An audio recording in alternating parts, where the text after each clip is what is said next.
বুটের ডাল কিংবা ছোলার ডাল দিয়ে গরুর মাংস আমাদের বাড়িতে সবার খুব পছন্দের খাবার। কেউ এটা খেতে চাইলেই আমি ২০ মিনিটে চট জলদি খাবারটা রান্না করে দিই। কিভাবে করি সেটাই আজকে আপনাদেরকে দেখাই। চলুন। মাংস রান্না করি, মাংস একটু বেশি রান্না করি এবং যে মাংসটা রয়ে যায় সেটাকে আমি সুন্দরভাবে বক্সে করে ডিপ ফ্রিজে সংরক্ষণ করি, ঠিক এই রকম বিপদের দিনগুলোর জন্য। সেই মাংসটা দিয়ে আমি আজকে কি রান্না করব সেটা দেখাচ্ছি।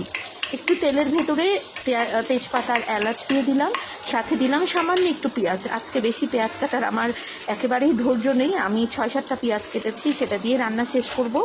সামান্য একটু হলুদের গুঁড়া দিলাম আর সামান্য একটু মরিচের গুঁড়া দিলাম। আর ধনিয়ার গুঁড়া চাইলে দিতে পারেন, চাইলে না দিতে পারেন, তবে আমি সামান্য একটু ধনিয়ার গুঁড়ো এখানে দিচ্ছি।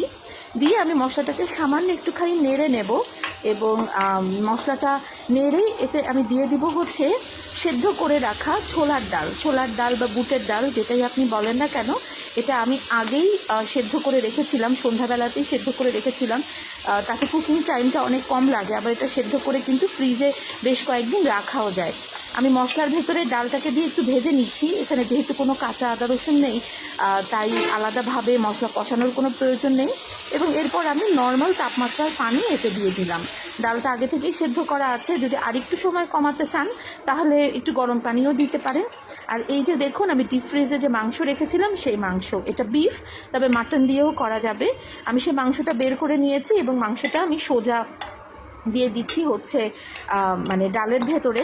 মাংসের ভেতরেই আদা রসুন লবণ সব কিছুই দেওয়া আছে, সব রকমের মশলাই দেওয়া আছে, তাই আলাদা করে মশলা দেওয়ার কোনো প্রয়োজন নেই।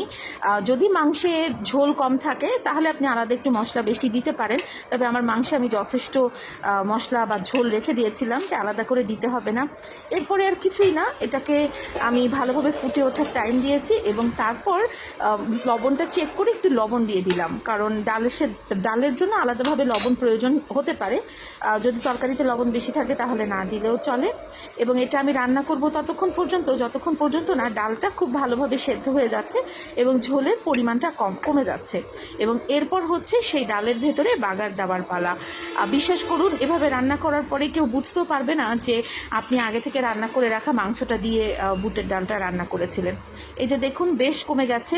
এবার আমরা বাগারটা দিয়ে দিব। বাগারে আর কিছুই না, আমি তেলের ভেতরে পেঁয়াজ আর শুকনো মরিচ নিয়ে নিয়েছি, এটাকে আমি লাল লাল করে ভেজে নিব।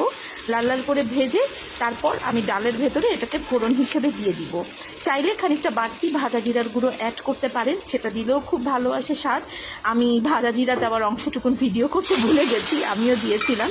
চাইলে শুকনো মরিচের বদলে কাঁচা মরিচের ফোড়নও দিতে পারেন। এই তো ফোড়ন দেওয়া হয়ে গেল, ভালো মতো নেড়ে চেড়ে 2-3টা বলক ওঠার পরে আমি চুলা নিভিয়ে ডালটাকে রেখে দিব। এবং যখন ডালের উপরে তেলটা সুন্দরভাবে ভেসে উঠবে তখন আমি ডালটা সার্ভ করব। ব্যাস, আমাদের রেসিপি আজকে এখানেই শেষ। সবাই অনেক ভালো থাকবেন।